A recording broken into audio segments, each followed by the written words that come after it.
Graça e paz, amém, irmãos? Amém. Que alegria podermos estar aqui para compartilhar aquilo que Deus tem colocado no meu coração nesses dias. E a gente tem estudado, participei de um estudo sobre isso que a gente vai falar aqui hoje, um intensivo desses 12 capítulos, né? Mas não é tudo isso que a gente vai falar hoje, não, você pode ter certeza. E Romanos, você pode abrir a sua Bíblia, capítulo de número 12. Romanos, capítulo 12.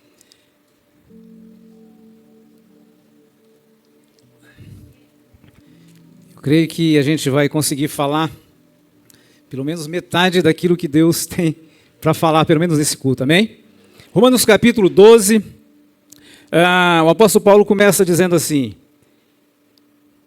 portanto, ou concluindo, irmãos, eu imploro ou rogo pelas misericórdias de Deus, que se ofereçam em sacrifício vivo, santo e agradável a Deus. Este é o culto racional de vocês. Não se amoldem ao padrão deste mundo, mas transformem-se pela renovação da sua mente, para que sejam capazes de experimentar e comprovar a boa, agradável e perfeita vontade de Deus. Por isso, pela graça que me foi dada, digo a todos vocês, ninguém tenha de si mesmo um conceito mais elevado do que deve ter. Mas, ao contrário, tenha um conceito equilibrado, de acordo com a medida da fé que Deus lhes concedeu. Assim como cada um de nós tem um corpo com muitos membros, e esses membros não exercem todos a mesma função. Assim também, em Cristo, nós que somos muitos, formamos um corpo. E cada membro está ligado a todos os outros. Temos diferentes dons, de acordo com a graça que nos foi dada. Se alguém tem o dom de profetizar, use-o na proporção da sua fé. Se o seu dom é servir, sirva. Se é ensinar, ensine. Se é dar ânimo, que assim faça. Se é contribuir, que contribua generosamente. Se é exercer liderança, que exerça com zelo. Se é mostrar misericórdia, que o faça com alegria. Agora, o amor deve ser sincero. Odeiem o que é mal, apegue-se ao que é bom. Dedique-se uns aos outros com amor fraternal. Prefira dar honra aos outros mais do que a vocês. Nunca falte a vocês o zelo. Sejam fervorosos no espírito. Sirvam ao Senhor. Alegre-se na esperança. Seja paciente na tribulação. Persevere na oração. Compartilhe o que vocês têm com os santos em suas necessidades. Pratique a hospitalidade. Agora, abençoe aqueles que os perseguem. Abençoe, não amaldiçoe. Alegre-se com os que se alegram e chora com os que choram. Tenham a mesma atitude de uns para com os outros. Não sejam orgulhosos, mas estejam dispostos a associar-se a pessoas de posição inferior. Não seja sábio aos seus próprios olhos. Não retribua a ninguém mal por mal. Procure fazer o que é correto aos olhos de todos. Façam todo o possível para viver em paz com todos. Amados, nunca procure vingar-se, mas deixe com Deus a ira. Pois está escrito, minha é a vingança, e eu retribuirei, diz o Senhor. Ao contrário, se o teu inimigo tiver fome, dele de comer, se tiver sede, dele de beber. Fazendo isso, você amontoará brasas vivas sobre a cabeça dele. Não deixe vencer o mal, mas vença o mal com o bem. Queridos, do capítulo 1 até o capítulo 11, o apóstolo Paulo ele vai trabalhar a questão da doutrina, para que nós possamos ser trilhados e caminhar nessa doutrina. Ali ele fala do seu chamado, como que Deus o chamou, ele fala sobre o desenfreamento do pecado que estava acontecendo, homens começaram a se entregar uns no relacionamento íntimo de homem com homem, mulher com mulher, estavam na depravação total, e aí depois ele começa a questionar também sobre a questão daquelas pessoas que estão dentro do corpo de Cristo, dentro da igreja, que eles condenam o pecado na vida dos outros, mas praticam no secreto aquilo que eles condenam. Então ele vai trabalhar muitas questões sobre a questão dos judeus que negaram a salvação, baseado em João 1,12, né, que eu vim para os que eram seus, falando dos judeus, mas eles não receberam, mas a todos quantos creram, deu-lhes o poder de serem feitos filhos de Deus, a saber os que creem no seu nome. Com essa negação da parte dos judeus, foi aí que nós fomos agraciados, gentios, gregos, nós todos que não somos judeus, fomos agraciados com essa tão grandiosa salvação. E depois, por conta disso, ele vai trabalhar ainda nessas cartas sobre a questão do juízo de Deus, né? Que o juízo de Deus ele é extremamente honesto, extremamente ímpar. Mesmo que você julgue alguém, o seu juízo pode ser de uma forma mediana. Agora, o juízo de Deus, porque Deus ele olha para dentro do seu coração. Lembra daquela oração, quando você entrar em secreto, fecha sua porta, e o teu pai que te vê em secreto, ele te recompensará. Porque Deus está olhando diretamente lá onde você é de verdade, a Lindaura de verdade, o pastor João Carlos de verdade. Lá no seu íntimo, que ele conhece o coração de Edson Barban, de Júnior, de Anderson, de todos nós, de cada um dos irmãos, do Mário, enfim. Então o apóstolo Paulo, ele começa dizendo assim, eu rogo, eu imploro, eu suplico, essa palavra é a mesma, que pelas misericórdias de Deus vocês ofereçam os vossos corpos por sacrifício vivo, santo e agradável a Deus. Então nesse primeiro momento, do versículo 1 ao versículo 2, nós vamos tratar sobre a questão do relacionamento com Deus. Fala relacionamento com Deus. E aqui o apóstolo Paulo ele quer trazer para nós, como no capítulo 6 ele diz que os irmãos estavam oferecendo o seu corpo para o pecado. Mas agora o apóstolo Paulo nos convida, a mim e a você, a oferecer o nosso corpo por sacrifício vivo, santo e agradável a Deus, que é o nosso culto racional. O que ele quer falar conosco diante dessas verdades contidas nessa palavra? No Velho Testamento oferecia-se o que diante de um sacrifício? Os animais, sim ou não? Oferecia ali rolinhas, oferecia, enfim, uma série de animais, e esses animais tinham que ser sem, repita comigo, sem defeito. Só que agora o apóstolo Paulo está te convidando e me convidando para que eu possa oferecer o meu, fala o meu corpo, em sacrifício vivo. Então, quando eles traziam os animais para sacrificar, ali no Velho Testamento, na Antiga Aliança, quando ele entregava ao altar, ele não podia tomar de volta. E para nós aqui, quando você entregar o seu corpo, você não pode tomar de volta. Você pode dizer amém por isso, queridos? Então, ele está dizendo que, no verso 1, que eu e você devemos entregar os nossos corpos em sacrifício vivo, santo e agradável a Deus. João Crisóstomo, eu não sei falar esse nome, mas é mais ou menos isso aí. Ele dizia que o nosso corpo, ele precisa falar através do nosso testemunho, amém, queridos? Os nossos olhos precisam ver aquilo que Deus vê. Eu não posso ficar vendo aquilo que não agrada o Senhor. Porque se eu estiver fazendo, eu estou voltando à prática antiga da minha vida. Ele está dizendo que as minhas mãos precisam saber no que elas tocam. A minha boca precisa saber aquilo que eu abençoo. A Bíblia diz que morte e vida está no poder da língua. Eu prefiro e preciso estar com vida. Eu preciso ministrar vida sobre a sua vida. Amém, queridos? Então, o nosso corpo, oferecê-lo em sacrifício vivo, santo e agradável a Deus. Então, ele dizia que você tem que, essas mesmas mãos aqui, ela precisa abençoar vidas. Ela precisa tocar em vidas. Isso é oferecer o corpo por sacrifício vivo, santo e agradável a Deus. Então, os nossos pés, eles precisam saber aonde que eles caminham, aonde que eles estão indo, de fato. Então, isso é oferecer o corpo por sacrifício vivo, santo e agradável, que é o nosso culto racional. O que é um culto racional? É um culto lógico, é um culto que você é aqui o que você é lá na faculdade. O culto lógico, o racional, é aquilo que você é aqui e você é lá na sua casa. Esse é o culto lógico.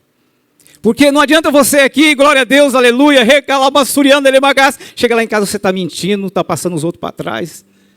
Isso não vai valer de nada. Esse é o culto inteligente, um culto racional.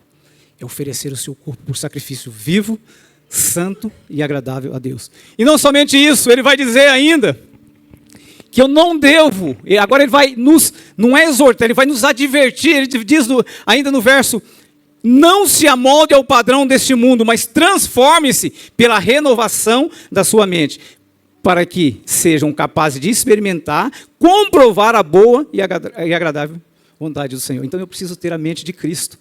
Eu preciso encher a minha mente de coisas que vão edificar a minha vida. Seja aqui na igreja, ou seja diante do computador que ninguém está vendo. Vocês estão entendendo o que é a santificação onde Deus quer nos ensinar? Para onde que Ele está querendo nos levar? O apóstolo Paulo, ele trabalha do capítulo 1 ao capítulo 11, toda a doutrina aí. E agora no capítulo 12 em diante ele vai nos destravar, nos levar a nós entendermos que agora tem um dever para nós vivermos uma vida e oferecer o nosso corpo para o sacrifício vivo. Então eu preciso renovar a minha mente. Filipenses 4:8 diz que eu devo pensar em tudo que é bom, tudo que é puro, tudo que é de boa fama. Eu preciso ocupar a minha mente com as coisas do alto. Buscar as coisas do alto. De que forma que eu faço isso? Da forma como eu estou me alimentando. Da forma como eu estou enchendo a minha mente. Então, de que forma? Porque nós vivemos dias difíceis, amados, que o certo é errado e o errado é certo. Então, eu e você, nós precisamos nos posicionar. Renovando a nossa mente. Tendo uma mente renovada, uma mente cheia do Espírito Santo.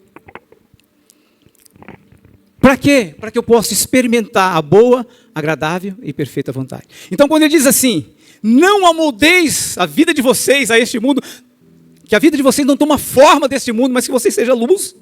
Querido, se você olhar para a história de homens e mulheres de Deus, e não estou dizendo de tantos séculos atrás, eu estou dizendo de dias atrás, de meses atrás, de anos atrás, homens que estão vivendo ali onde as igrejas são perseguidas, homens que eles é confrontado a negar o Evangelho, a viver da forma como eles querem, que eles, você não é obrigado. Você precisa entender que o Evangelho que você vive é um Evangelho de transformação e de mudança de caráter. Se você roubava, você não rouba mais. Se você mentia, você não mente mais. Não é de forma de um legário doutrinário, de um legalismo, não. É de uma forma que o Espírito de Deus produza isso em mim e você. É algo normal. É algo que você ama, você faz não porque alguém está dizendo que você não deve fazer. Você faz porque o Espírito de Deus está dentro de você. A renovação da minha mente, ela precisa ser cheia das coisas do alto. Então esse primeiro relacionamento que Paulo está suplicando, quando ele diz, imploro-vos, irmãos, pelas misericórdias de Deus, que vocês apresentem os vossos corpos por sacrifício vivo, santo e agradável a Deus, que é o vosso culto racional. Esse é é a forma que agrada o coração de Deus quando você apresenta o seu corpo dessa forma, através da sua adoração, através de uma mente purificada, uma mente limpa de Deus, amém, queridos? Nós vivemos dias que nós somos bombardeados de todo lado. Você e eu, nós somos bombardeados de todo lado. Agora, o que nós, e de que forma nós vamos fazer para que nós possamos mortificar os feitos da nossa carne? Enchendo do Espírito Santo. Enchendo da presença do Senhor. Aquele que quer vir após mim, negue-se a si mesmo, toma a sua cruz e siga. O Evangelho de Cristo não é barateado como estão vendendo por aí. O Evangelho de Cristo tem um preço de sangue, amém? Quando Jesus, ele olha para mim, quando Deus olha para mim, para você, ele vê algo que foi pago na pessoa de Jesus Cristo. Na lei, querido, para você ser alguém extremamente santo, você precisava não errar, não cometer nenhuma gafe naqueles mandamentos. Você não podia errar de forma alguma, e é impossível o homem não errar. Agora, quando você tem o Senhor como seu Deus, como a presença do Espírito Santo me guiando e te guiando, ele vai nos moldando dia após dia, a amá-lo e a oferecer os nossos corpos por sacrifício vivo, santo e agradável a Deus. Nós vamos conseguir falar, eu acredito que, sobre o nosso relacionamento com Deus e sobre o nosso relacionamento conosco mesmo. O nosso relacionamento com os irmãos, possivelmente uma outra vez a gente vai falar, porque não vai dar tempo, você me fala quando é o tempo, porque se deixar eu vou embora. Então, e depois nós vamos falar sobre o nosso relacionamento com os nossos inimigos. Isso é uma forma de apresentarmos nosso corpo por sacrifício vivo, santo e agradável a Deus.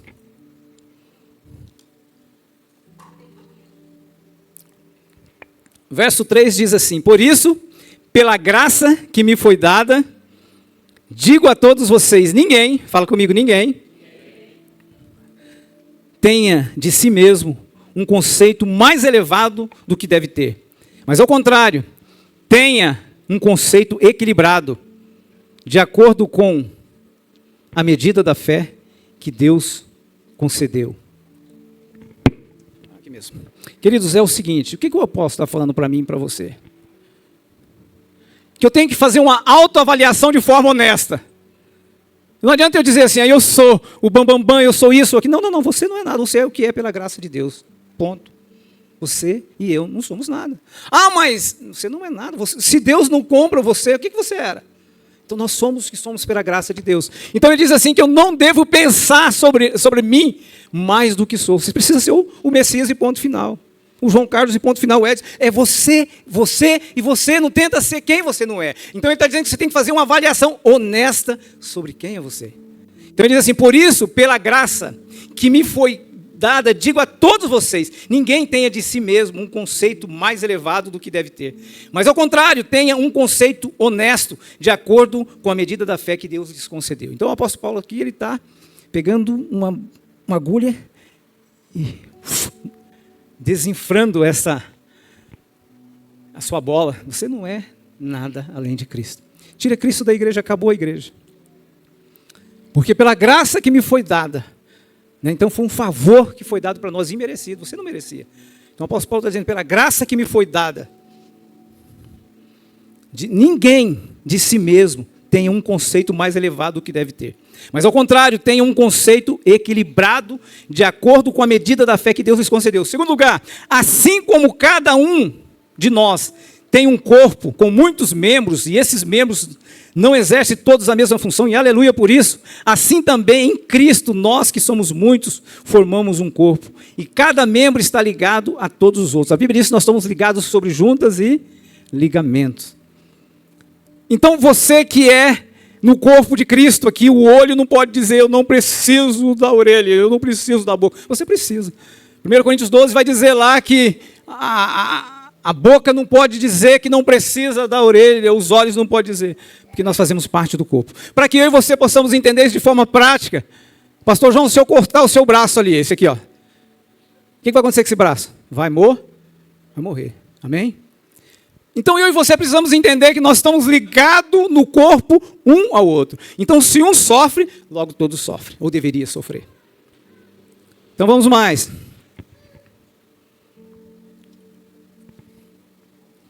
Então ele está dizendo que há muitos membros no corpo de Cristo.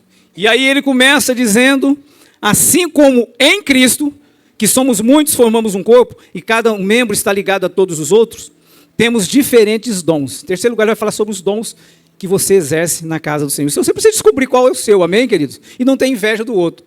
Ah, porque eu sou orelha, eu queria ser boca, para falar. Quem disse que é para você falar? Amém? Ah, não, eu queria ser olho porque eu queria enxergar. Não, querido, seja o que Deus deu para você e seja contente por isso. Se alegra por isso, amém, querido? Seja grato por isso. Então ele está dizendo assim, eu estou correndo aqui, mas nós vamos...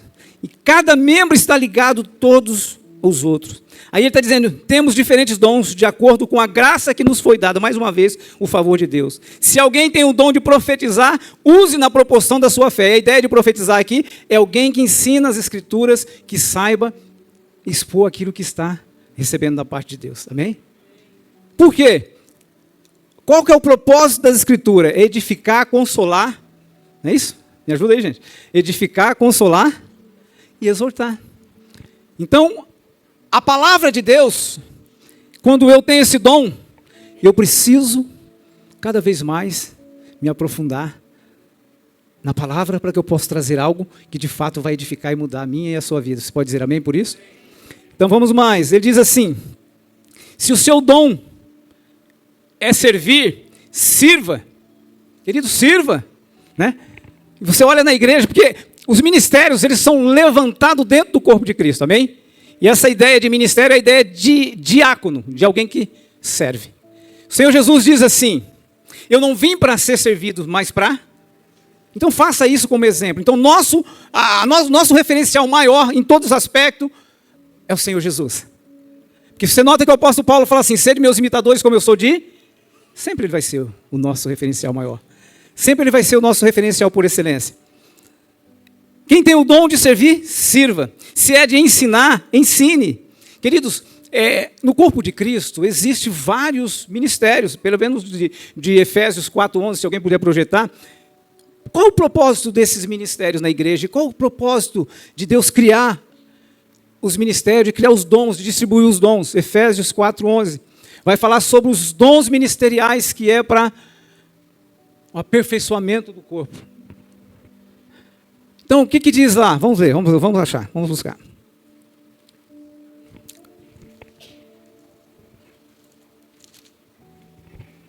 Diz assim a palavra do Senhor. E ele designou alguns para apóstolos, outros para profetas, outros para evangelistas e outros para pastores e mestres, com o fim de preparar os santos para a obra do ministério, para que o corpo de Cristo seja seja edificado, até que todos alcancemos a unidade da fé e do conhecimento do Filho de Deus e cheguemos à maturidade, atingindo a medida da plenitude de Cristo. O propósito é que não sejamos mais como crianças, levados por todos os ventos de doutrina. Você precisa crescer. Eu preciso crescer. Eu preciso estar mais maduro em Deus hoje do que há 10 anos atrás, há 20 anos atrás, há 5 anos atrás. Eu preciso crescer. Eu preciso sair da alimentação, da nutrição de criança e começar a comer e me alimentar das coisas de adulto. Então, quando você vê um pastor que tem o dom pastoral, você vê que é aquela pessoa que tem a facilidade de sentar, de ouvir, de ministrar. O evangelista é aquele que sai, eu vou trazer vidas, as vidas vão vir. Né? O profeta é aquele que fala assim, assim diz o Senhor, através das Escrituras, a palavra está dizendo isso, aí o mestre pega tudo aquilo e fala assim, ó, é por aqui que a gente vai andar. Você entende a necessidade que tem de cada um de nós que estamos inseridos no corpo de Cristo fazer a vontade do Senhor de uma forma em unidade. O propósito do Senhor é nos levar a ter uma vida de unidade, então servir é isso. E ele diz assim, se você tem o dom de servir, sirva. Se é ensinar, esmere-se no fazê-lo. Então, por exemplo, nós temos pessoas aqui que têm o dom de ensinar. Só que se você tem o dom de ensinar, você tem que ser alguém que lê, que mastiga, que come, e que busca, que traz do coração de Deus e vai mais fundo, e cava mais, e diga, eu quero mais. Então, esse tem um dom de mestre, de ensinar. Mas nenhum dom, ouça isso, é melhor do que o outro. Seja evangelista, seja pastor, seja mestre. Deus não faz acepção. Deus não tem favoritismo, lembra disso? Amém, queridos? Se Deus te colocou para servir, sirva com toda alegria. Está dentro dele? Vamos mais. Ele diz, se é de dar ânimo, que assim o faça. Essa palavra aqui é de exortar, é de encorajar. Amém? É de colocar alguém para cima. Você já viu que tem pessoas que colocam o outro para cima? Ah, mas está assim. Querido, Deus vai fazer algo, eu conheço você, você já venceu, você é mais que vencedor. Tem pessoas que tem isso, nós precisamos de pessoas assim, que vai te colocar para cima, que vai dizer assim, pode contar comigo, você é mais que vencedor, cara. Você é uma bênção na casa de Deus. Por que você está desanimado? Ergue a cabeça, Deus é contigo. Dom de encorajar, de colocar a pessoa para cima, exortar. Essa palavra exortar não é bater, não. Essa palavra exortar significa encorajar. Colocar o outro para cima. Vamos, queridos, Deus tem mais para nós. Essa ideia de encorajamento e de serviço é a ideia que Deus precisa plantar no meu e no seu coração. A ideia de pertencimento aonde Deus nos colocou. É florescer aonde eu e você fomos plantados. É você amar as pessoas que estão aqui. As pessoas precisam olhar para você e olhar para mim e ver a presença de Cristo em mim. Amém, querido? As pessoas precisam olhar para você e ver atitudes que elas veriam em Cristo. O nível aumentou, querido. Amém? O nível aumentou. E eu e você precisamos mergulharmos nesse crescimento, nessa presença. E aí ele vai mais ainda dizendo, se é de contribuir, que contribua de forma generosa. E essa ideia aqui não é simplesmente dar o seu dízimo ou dar a sua oferta, é aquela pessoa que tem um dom natural de abençoar pessoas. Natural. É a pessoa que tem uma facilidade de captar a necessidade de pessoas e de ser pronto para dizer assim, eu vou abençoar e sem esperar nada em troca, sem barganhar com Deus. Aquela ideia, não, eu vou abençoar porque eu vou receber. Não, negativo, esquece isso aí, isso não é de Deus. Você precisa abençoar sem esperar nada em troca. Esse é o dom de generosidade. A Bíblia diz que aquele que é generoso, né? Que é generoso, ele agrada o coração do Senhor. A Bíblia diz que aquele que dá aos pobres empresta. Eu quero te fazer uma pergunta para você. Quando você empresta alguma coisa para Deus, você acha que Ele tem dificuldade de te pagar? Não. Amém? Estão entendendo? Sim ou não? Se você está entendendo, dá uma salva de palmas para Jesus.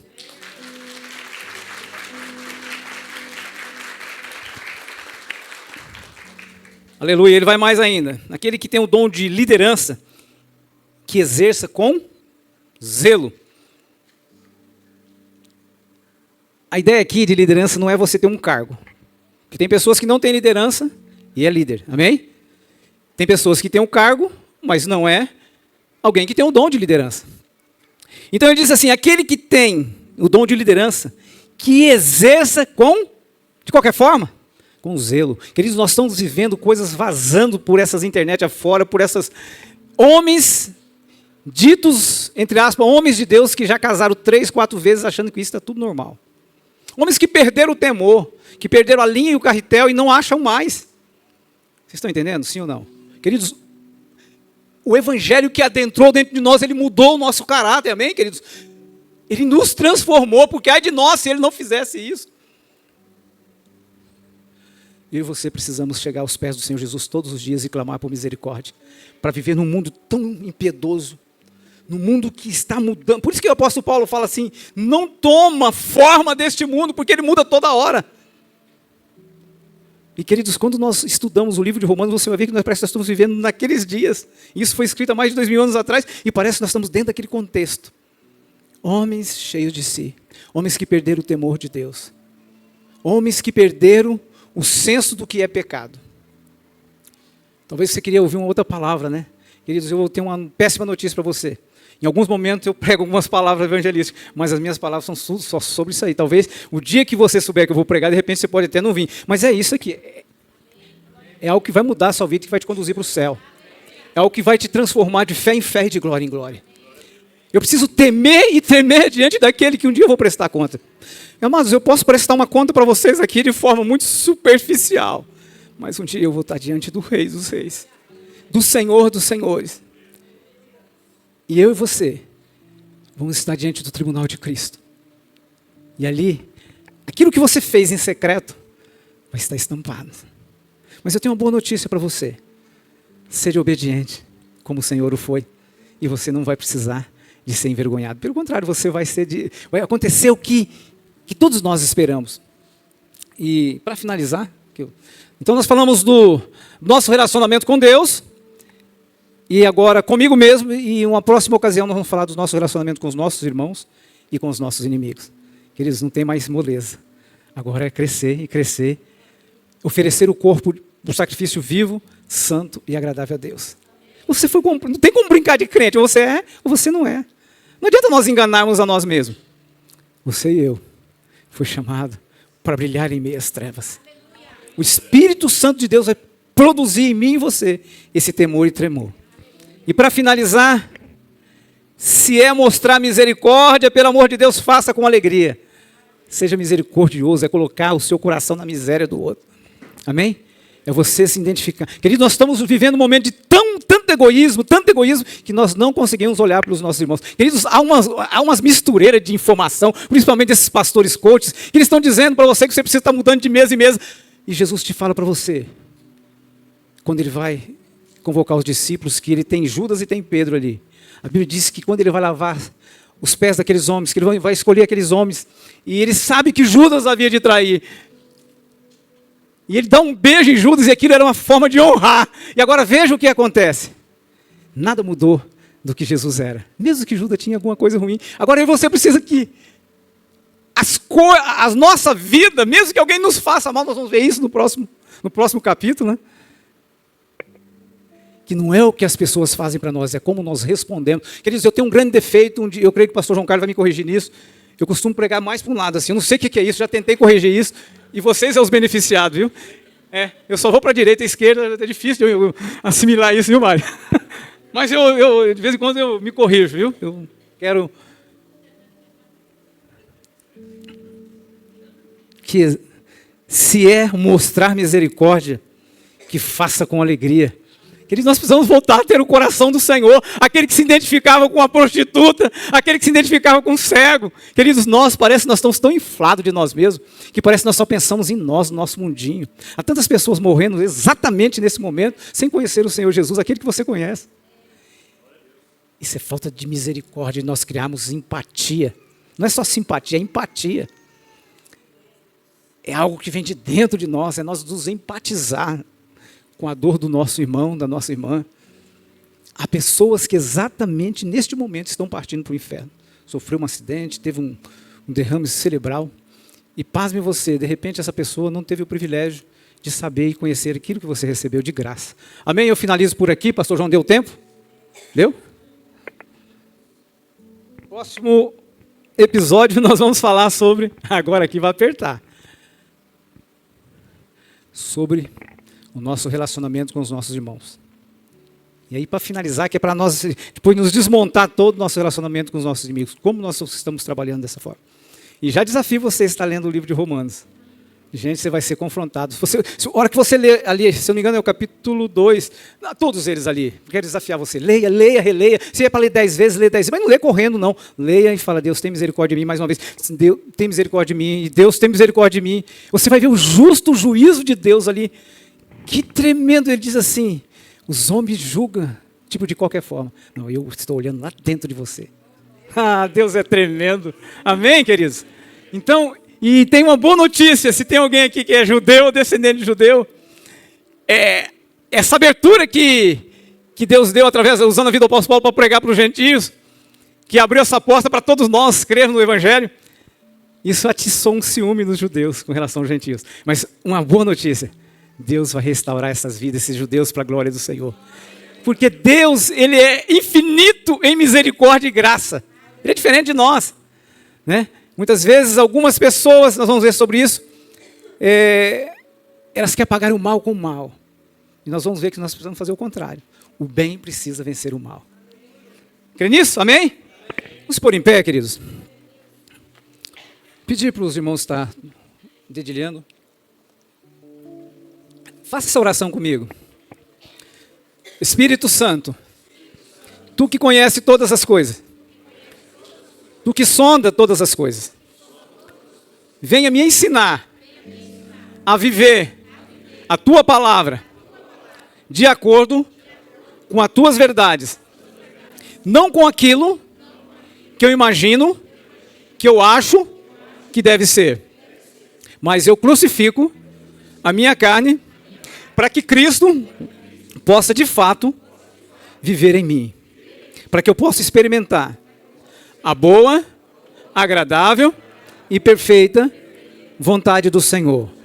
Me ajuda a oferecer o meu corpo por sacrifício vivo, santo e agradável, que é o meu culto racional. E que eu possa ter a mente de Cristo, ter a mente transformada. Que eu não venha a confiar, a ser moldado por este mundo, mas que eu possa, com a graça de Deus, me manter firme na sua palavra, pois ela é boa, agradável e perfeita. E eu te louvo, porque o Senhor é bom e a tua misericórdia, ela dura para sempre, de geração em geração. Amém, queridos? Quem recebe essa palavra, dê uma salva de palmas, o melhor glória a Deus de você.